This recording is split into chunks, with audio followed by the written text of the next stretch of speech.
पहले मैं आप लोगों को असम वासियों का ओर से बहुत बहुत अभिनंदन देता हूं आज का ये शुभ अवसर पर। अरुणाचल प्रदेश का 50 साल एंड 36 स्टेटहुड डे सेलिब्रेशन हमारे लिए एक बहुत ही पवित्र मोमेंट है, बहुत ही हिस्टोरिकल इवेंट है। मैं आप सब लोगों को अभिनंदन देता हूं। हमारा डॉक्टर भूपेन हजारिका जी ने इस खूबसूरत कविता को हिंदी में संगीतबद्ध किया जो अरुणाचल प्रदेश के लोगों का बीच में काफी प्रसिद्ध हुआ। जो प्रधानमंत्री नरेंद्र मोदी जी ने अभी अभी इस गीत का जिक्र भी किया। अरुण किरण शीश भूषण कंठ हिम की धारा प्रभात सूरज सुम्बित नेस अरुणाचल हमारा अरुणाचल हमारा। इन आसामीज অসমীয়াত আমি এই গানটোকে এনেকে কওঁ, অৰুণ কিৰণ হীৰৰ ভূষণ গলে হিমৰ ঢল পুৱাৰ সূৰুজে চুমা খোৱা দেশ আমাৰ অৰুণাচল। मैं इस पुण्य भूमि की स्वर्ण जयंती और 36वें राज्यिक स्थापना दिवस समारोह में मुख्य अतिथि बनकर सम्मानित महसूस कर रहा हूं। मैं अरुणाचल का मुख्यमंत्री पेमा खांडू जी को धन्यवाद देता हूं। मुझको यहाँ बुला के आसाम का लोगों के आपने जो सम्मानित किया है, मैं असम वासी का ओर से हमेशा ग्रेटफुल रहूंगा, हमेशा आप लोगों का ऊपर कृतज्ञ रहूंगा। इस गर्व और खुशी के अवसर पर मैं आप सभी को आपके उज्जवल और समृद्ध भविष्य और आपका राज्य के समग्र विकास प्रगति के लिए हार्दिक शुभकामना देता हूं। इस गौरवशाली अवसर पे मैं अपने प्रिय मित्र अरुणाचल प्रदेश के माननीय मुख्यमंत्री श्री पेमा खांडू जी को भी शुभकामना देता हूं। आज उनके सबल नेतृत्व में अरुणाचल प्रदेश विकास के क्षेत्र में नया मुकाम हासिल कर रहा है।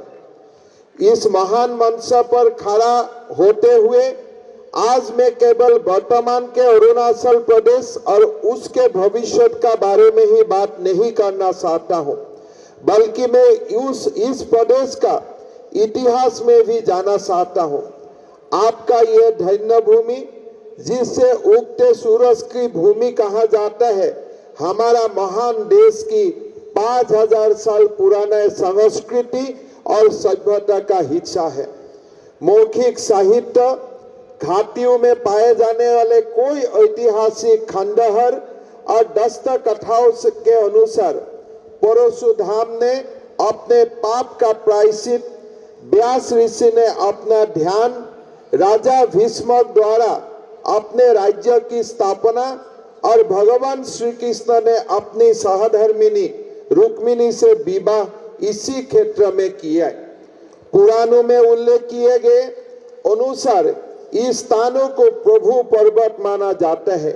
इसी तरह कोई लोगों का ऐसा विश्वास है कि अरुणाचल प्रदेश की उत्पत्ति के बारे में प्राचीनतम उदाहरण महाभारत, रामायण और अन्य वैदिक महाकाव्य में भी पाया जाते हैं।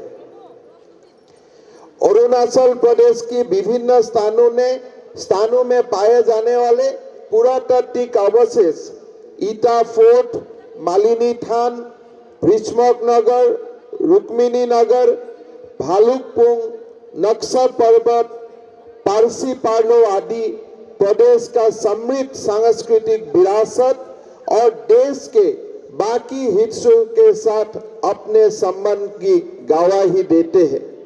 मध्यकाल के दौरान महायाना परंपरा में कोई बौद्ध स्मारकों का निर्माण तावांग, दिरांग, कोलकातागंग और मेसुका में किया गया था।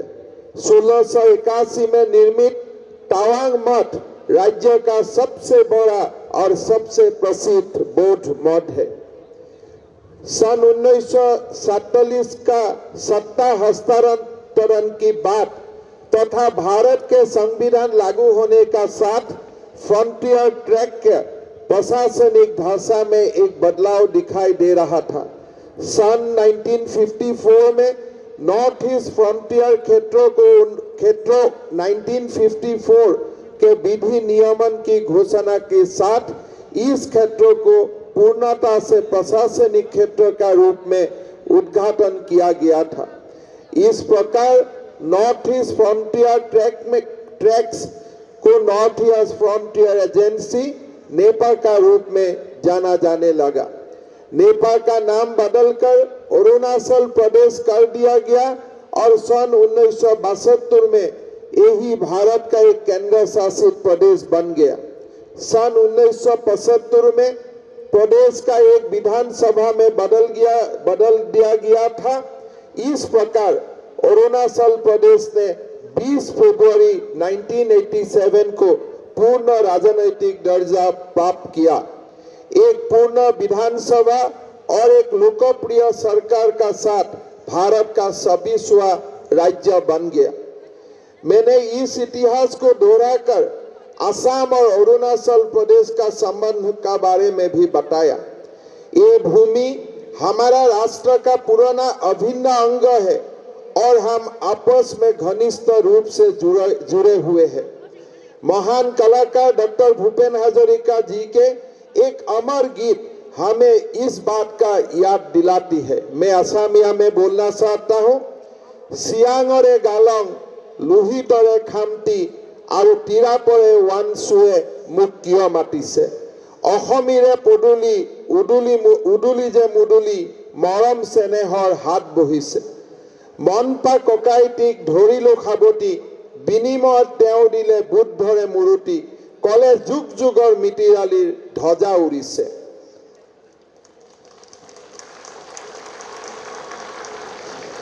আজি পাহাড় ভয়ামরে কলিজা চিনিছে ও সেরেক দুকপেন আৰু টাংচাইঙে অকা আৰু বৰিয়ে সেনে এনাজৰিৰে बात काढ़िसे।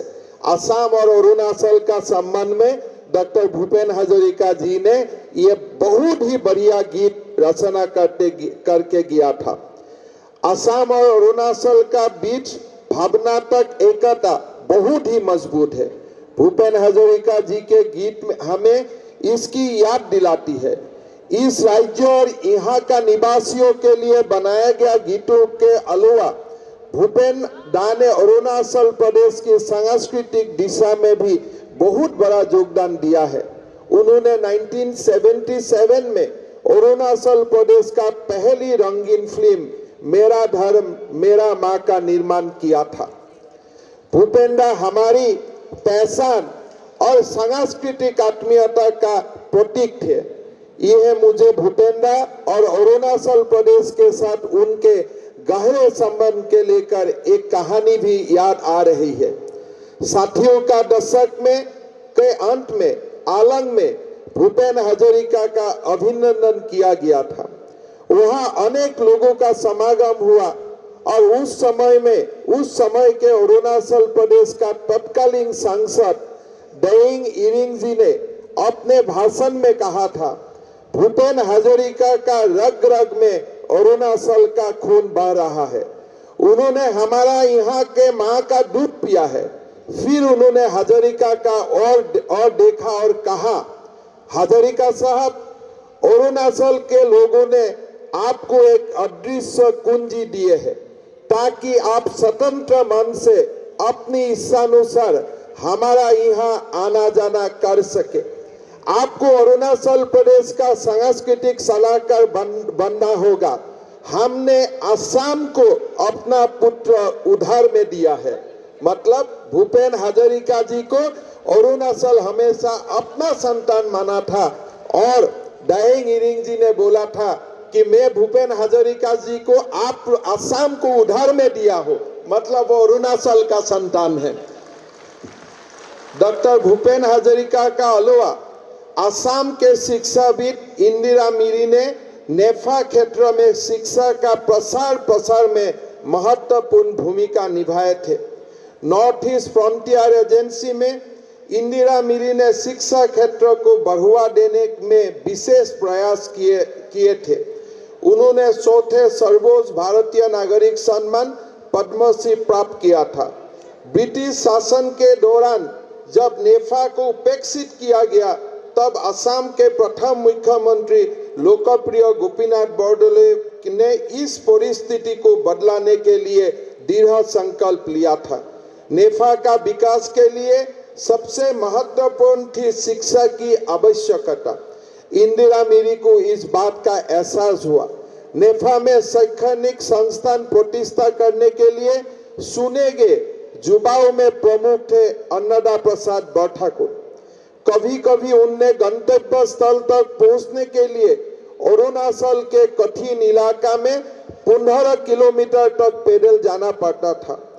कोई बार सुनसान पहाड़ों की चोटी पर पहुंच जाते थे और बिना भोजन के ही चले जाते थे।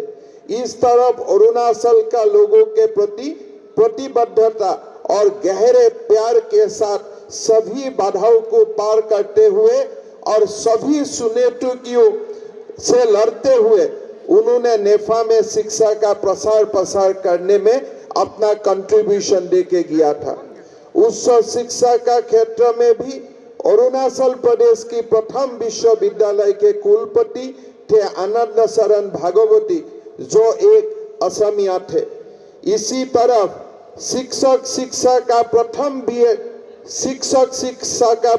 बीएड कॉलेज डाइंग इरिंग कॉलेज ऑफ टीचर्स एजुकेशन का संस्थापक प्रिंसिपल भी अंजलि बरठाकुर थी। उसी ओर अरुणाचल प्रदेश के लुमा डाई और एसी दर्जी थोंगसी जैसे महान लेखकों ने अपनी मनोरम लिखनी से असमिया साहित्य में बहुत बड़ा योगदान दिया है। लुमा डे का योगदानों में उदयचलर साधु, पहाड़र खिले खिले, पृथ्वीर हाही आदि प्रमुख है। एसी दर्जी थोंगसी ने ह कटा मानु, कामेंग सीमांतर साधु, मौन उठ मुखर हृदय आदि जैसे महान लेखनों के माध्यम से दोनों राज्य के भावनात्मक एकता और अधिक सुदृढ़ बनाए हैं। अपने लेखनों के माध्यम से एसी दर्जी थोंगसी ने समाज में जो महत्वपूर्ण भूमिका निभाई है, उसके लिए उन्हें पद्मश्री और साहित्य अकादमी पुरस्कार से भी सम्मानित किया गया। अरुणाचल प्रदेश विशिष्ट परंपराओं, रीति रिवाजों और संस्कृतियों का साथ अनोखा प्राकृतिक जैव विविधता और रंगीन समाज का एक रूप है। अरुणाचल प्रदेश का मूल रूप से एक कृषि प्रधान राज्य है, जहां कुल कामकाजी आबादी की लगभग 68% कृषि और अन्य क्षेत्र से जुड़े हुए हैं। साथ ही इस राज्य की परिस्थिति की तंत्र, अर्थव्यवस्था और सामाजिक सांस्कृतिक जीवन में वन्य भूमि एक महत्वपूर्ण भूमिका निभाता है। यह अरुणाचल प्रदेश की प्राकृतिक संपदा का प्राथमिक स्रोत है। अरुणाचल प्रदेश को दुनिया का 12 मेगा विविधता हॉटस्पॉट में से एक माना जाते हैं। अरुणाचल प्रदेश के रहने वाले जनजातियां, उप जनजातियां और छोटी जनजातियां हमारा देश की समृद्ध सांस्कृतिक विविधता का प्रतीक है। तावांग और पश्चिम कामेंग में रहने वाले मनपा और सेरेकडुकपेन, पश्चिम सियांग की उत्तरी सीमा में रहने वाले मेंबा और खाम्बा, राज्य के पूर्वी भाग में रहने वाले वाली जनजाति खामती और सिंगफो, लोहित घाटी ने जाखरिंग, निसी आदि मिसिमी, टांगिन, मिजी, ओका, सुलुंग, खुआ, नोस्ते, तांगसा, तिराप और सांगलाव जिले के वांगसू आदि जनजातियों द्वारा कारपेट बनाना, पोशाक बनाना, बेट और बेम्बू का अलग अलग साधन बनाने के लिए भी जाने जाती है। विस्तृत रीति रिवाज और नृत्य के लिए पहचान जाने वाले अरुणाचल प्रदेश का अलग अलग त्योहार हमारा देश का लोगों का सामाजिक और सांस्कृतिक जीवन का एक अनिवार्य अंग है। गालो का मोपिन, आदि का सोलुंग, मनपा का लोसर, आपातानी के ड्री, तागिन के सी डोनी, निसियो के न्याकुम और इडू मिसिमी की रे जैसे महत्वपूर्ण त्योहार भारत की समृद्ध सांस्कृतिक विरासत के प्रतीक और दुनिया भर के पर्यटक इससे आकर्षित होता है। हम भाग्यशाली है कि आज हमारा पास माननीय प्रधानमंत्री श्री नरेंद्र मोदी जैसा नेता है जो इस क्षेत्र को लोगों के भावनाओं और विचारों को अच्छी तरह समझते हैं। ये पूर्वोत्तर को देश में उभरता हुआ आर्थिक केंद्र मानते हैं। उनके दूरदर्शी नेतृत्व में उत्तर पूर्व के परिवहन, अर्थव्यवस्था, खेल, संस्कृति और अन्य क्षेत्र में परिवर्तन किया जा रहा है। पर्यटन जो अरुणाचल प्रदेश का आर्थिक विकास की मुख्य स्रोत बन सकता है, इसे भी काफी बढ़ावा मिल रहा है। मुझे ये जानकर खुशी हो रहा है कि अरुणाचल प्रदेश का सीमा पर आधारित संरचना की बेहतर बनाते हुए माननीय रक्षा मंत्री राजनाथ सिंह ने 405 मीटर लंबी नेसीफी सुरंग की आधारशिला रखी। सीमा सड़क संगठन बीआरओ द्वारा निर्मित 29 पुलों का भी उद्घाटन किया गया। इसके अलावा राज्य के लिए 980 4G मोबाइल टावर को भी मंजूरी दी गई और 882 वीसेट राज्य भर में स्थापित किया जा रहा है। हवाई और रेलवे कनेक्टिविटी को देखा जाए तो होलोंगी हवाई अड्डे का काम अगस्त 2022 तक पूरा किया जाना है। इसके अलावा भालुकपुंग में से तवांग तक लगभग 200 किलोमीटर रेलवे ट्रैक का भी अंतिम सर्वे का काम पूरा किया गया है। स्वर्ण जयंती समारोह के तहत अरुणाचल सरकार द्वारा 50 करोड़ को 500 करोड़ के लागत से जो स्वर्ण जयंती मॉडल स्कूल के रूप में विकसित करने का निर्णय माननीय मुख्यमंत्री पेमा खांडू जी ने लिया है और बहुत ही प्रशंसनीय है। इसी का साथ में अरुणाचल के स्वर्ण जयंती योग्यता पुरस्कार और साथ ही इसका तहत IIT, IIM, NLU और एम्स में प्रवेश पाने वाला छात्रों को 2 लाख रुपए नगद पुरस्कार देने का पहल करने के लिए भी मैं अरुणाचल प्रदेश सरकार को धन्यवाद देना चाहता हूं। भाइयों और बहनों, माननीय केंद्रीय मंत्री किरण रिजिजू ने अपना भाषण में असम और अरुणाचल सीमा का सले हुए पुराना जो विवाद है इसका बारे में भी जिक्र किया है। मैं अरुणाचल वासियों को ये आश्वस्त करना चाहता हूं कि असम सरकार जो भी जरूरत होगा हम सब करने के लिए तैयार है, जिससे असम और अरुणाचल का ब्रदरहुड और हमारा जो एकता वो बने रहे।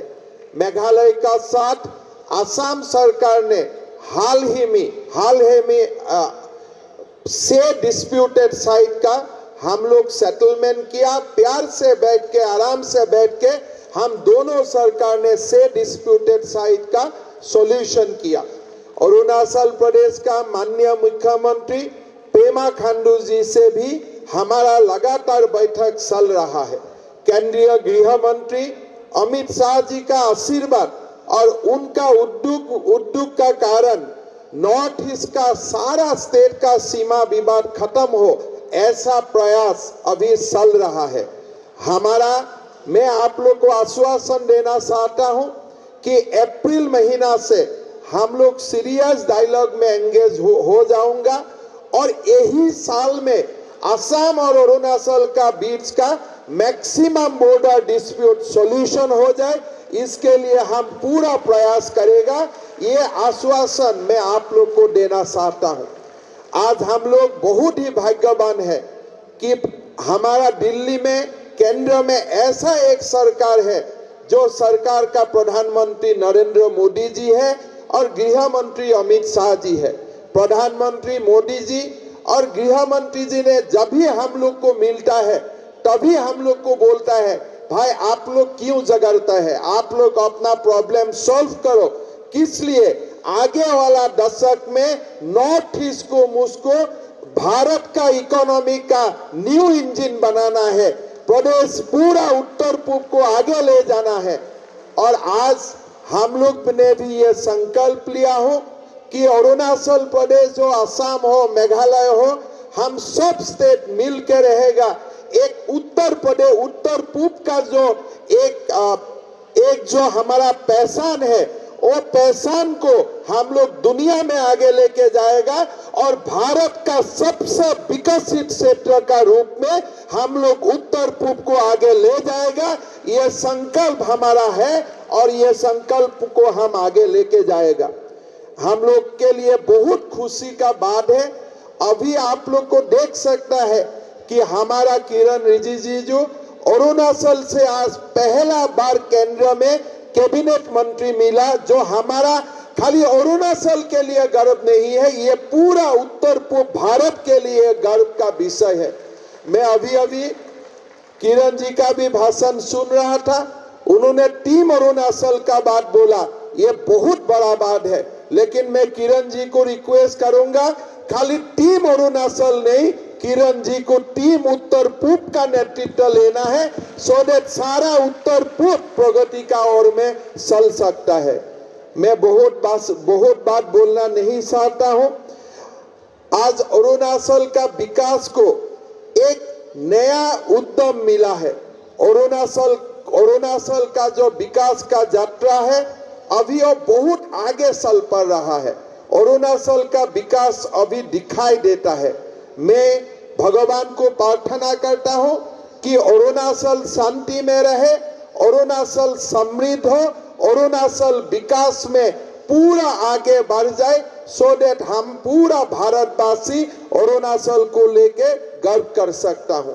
आज का ये सोलेम ओकेजन में मैं हमारा गवर्नर साहब को भी बहुत बहुत धन्यवाद देना चाहता हूं। गवर्नर साहब से मेरा जब भी मुलाकात होता है, गवर्नर साहब हमको हमेशा बोलता है कि असम और अरुणाचल का डिस्प्यूट कोर्ट में सॉल्यूशन नहीं होगा, ये दोनों स्टेट को मिलकर सॉल्यूशन करना होगा, उत्तर पूर्व को रास्ता दिखाना होगा।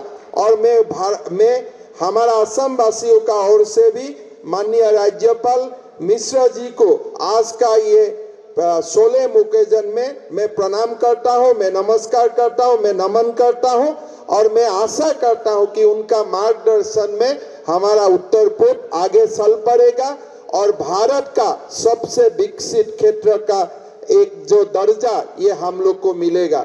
मैं फिर एक बार आज का ये पवित्र स्थान में पूरा अरुणाचल वासियों को अभिनंदन देते हुए, असम वासी का ओर से आप लोग को नमन करते हुए मैं मेरा वाणी को विराम देता हूं। जय अरुणाचल, वंदे मातरम।